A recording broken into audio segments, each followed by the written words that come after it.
Tremo, calor, tufão e tempestade, socorro.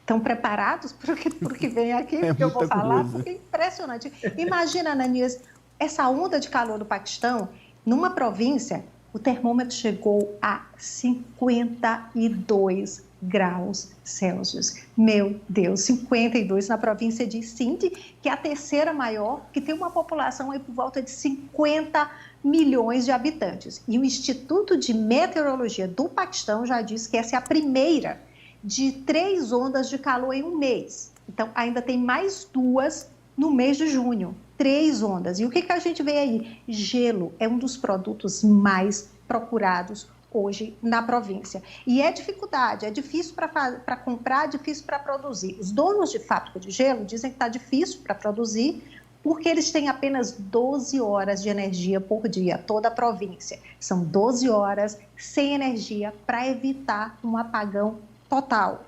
Quem compra, é engraçado que eles chamam até de mercado negro do gelo, porque além de ser difícil, e para muita gente que não tem dinheiro, não tem condições de comprar ar-condicionado nem ventilador, o gelo é a coisa mais fácil, porque refresca rapidamente. Você está ali no meio da rua, compra o gelo, toma um suco, toma o próprio gelo.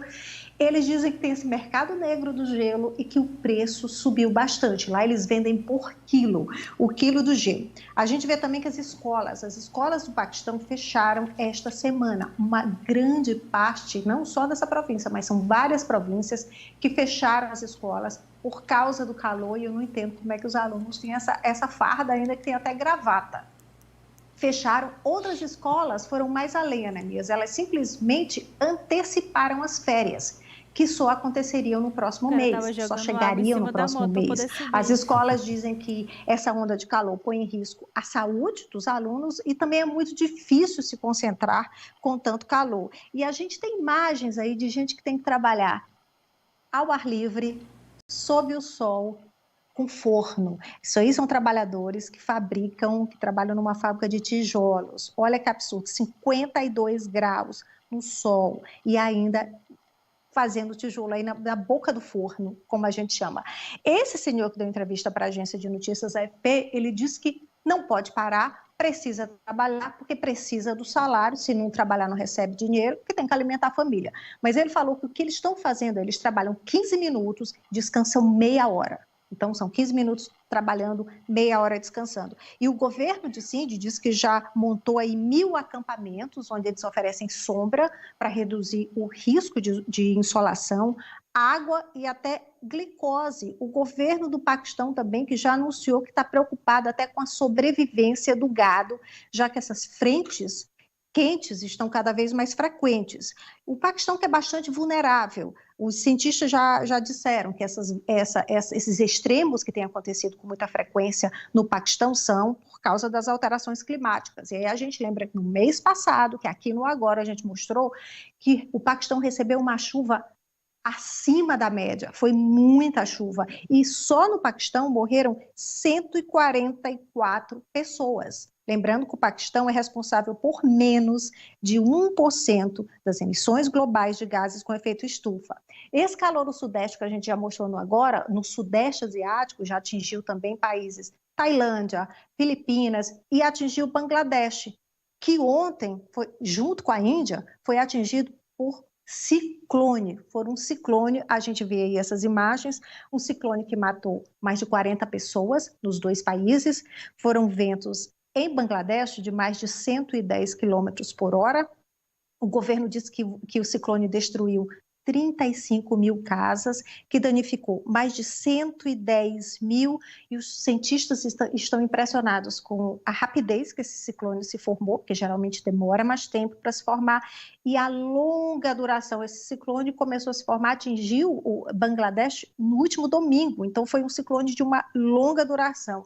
A gente já falou também aqui do México, que enfrentou uma onda de calor na semana passada, que mais de 100 animais morreram, entre esses animais, macacos e papagaios.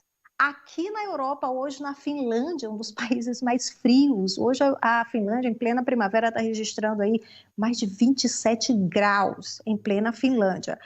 E Papua Nova Guiné, que a gente falou ontem, Ananias, a ONU diz que é improvável que haja sobreviventes, então são aí cerca de 2.000 pessoas mortas que foram soterradas nesse deslizamento de terra que aconteceu na última sexta-feira, e há um sério risco de um novo deslizamento acontecer a qualquer momento.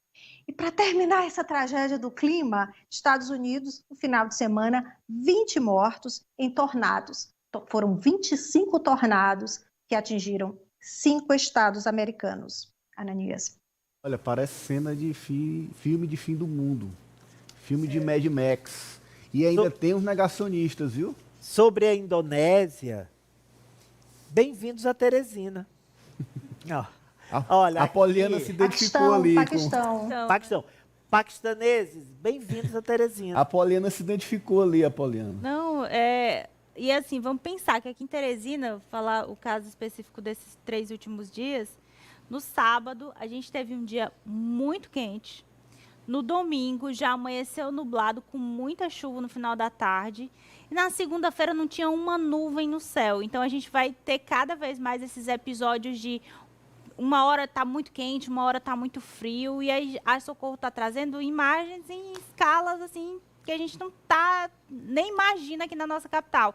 Aqui a nossa média de temperatura no BR-Obró chega aos 40 graus, 42, até 45 graus de sensação térmica. A Socorro Sampaio está falando de 52 graus no termômetro. Imagina como é que não está a sensação térmica daquele senhor que estava ali trabalhando na boca de um forno. Ali a temperatura devia estar uns 80 graus de sensação térmica. Eu imagino aqui na minha cabecinha. Mas realmente... E ela vai bater na porta de todo mundo. A mudança climática, a crise climática, ela não tem essa de só o rico, só o pobre, não.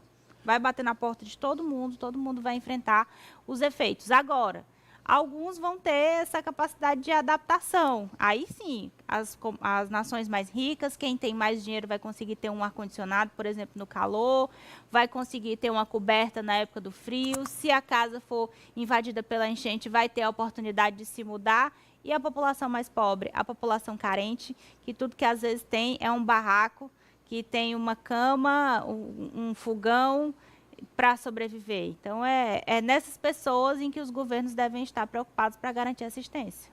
A Socorro nos relatou aí algumas ações, a gente viu, inclusive, nas imagens, o turno de trabalho reduzido, trabalha 15 minutos e descansa 30. Já é uma adaptação. O que é preciso. A distribuição de água, de glicose, eu vi ali, acho que era um caldo de cana. Pela cor, era o caldo de cana. Distribuição, ou seja, o povo e os governos precisando se adaptar, professor, a essa nova realidade. Quando é que a gente vai passar a discutir isso de forma mais séria aqui no Brasil? Porque é preciso, por exemplo, Teresina, não é possível que não se tenha uma discussão sobre essa convivência. A gente tem órgãos como o DENOX, que é um departamento de obras contra a seca. Não dá mais para ser contra a seca, você tem que conviver com a seca. Convivência com essa situação. Quando é que a gente vai ver os nossos políticos abrindo os olhos para isso, professor? Bem, rapidamente, Ananias, eu conheço bem a história do DENOX e fui pesquisar em Fortaleza, no arquivo. O DENOX começou como inspetoria de obras contra as secas, lá em 1909, governo Nilo Peçanha, aí virou inspetoria federal no governo Epitácio Pessoa e no governo Dutra DENOX. Bem, a questão toda é muito complicada. Veja, quando nós falamos de praias, de privatização das praias, o problema é que isso pode trazer relacionado com essas terríveis mudanças climáticas. E veja que não é uma invenção, né? Não é fake news. O que está ocorrendo no Paquistão, que a Socorro apresentou, né? Eu fico imaginando aquele gelo, a qualidade da água, né? A limpeza na hora da venda do gelo também. Ele pega no dinheiro, pega no gelo, corta um pedaço de 1 quilo de gelo e a vida segue. Eu fico vendo a Bangladesh, que era um antigo Paquistão Oriental, né? Como é que está a situação. E lembrar que no caso do Paquistão, sem falar dos outros exemplos, o Paquistão tem bomba atômica, a chamada bomba islâmica. Como é que é possível conviver uma situação de tamanha pobreza, olha as contradições, com um país que chegou à sofisticação científica de ter bomba atômica? É terrível. Agora, temos que conviver com isso, conviver no sentido de construir formas para resistir, diminuir o aquecimento global, claro, e construir formas de políticas públicas, no caso nosso aqui do Brasil, e tem que discutir, né? As eleições municipais estão aí, vamos ver se os candidatos a prefeito levam isso seriamente, especialmente nas áreas mais propensas a essas... Todo mundo é propenso a mudanças climáticas, mas em algumas regiões é muito mais sério, né? Vamos lá, vamos avançar, porque tem a manchete da Socorro 2, a manchete do Papa Francisco, que pede desculpa. Na tela, vai lá, Ari. Papa Francisco pede desculpas após comentário homofóbico. Nos seminários já tem muita viadagem. Eu vi isso. E o Papa fez a meia-culpa, o Papa Francisco pediu desculpas. Então, quando que isso aconteceu? Foi na semana passada, o Papa, em uma reunião privada com os bispos, portas fechadas, mas o conteúdo vazou, porque vazou e os jornais publicaram. A informação começou em um tabloide italiano, e que o Papa pediu aos bispos que não aceitassem homens abertamente gays nos seminários, porque já existe muita, que o Ari leu aí, eu acho essa palavra tão ruim para falar, né? Muito gay na Igreja Católica, nas igrejas. Então pediu que não. Vazou, foi publicado nesse tabloide, depois outros jornais publicaram também na Itália. Hoje o Vaticano pediu desculpas. O Papa disse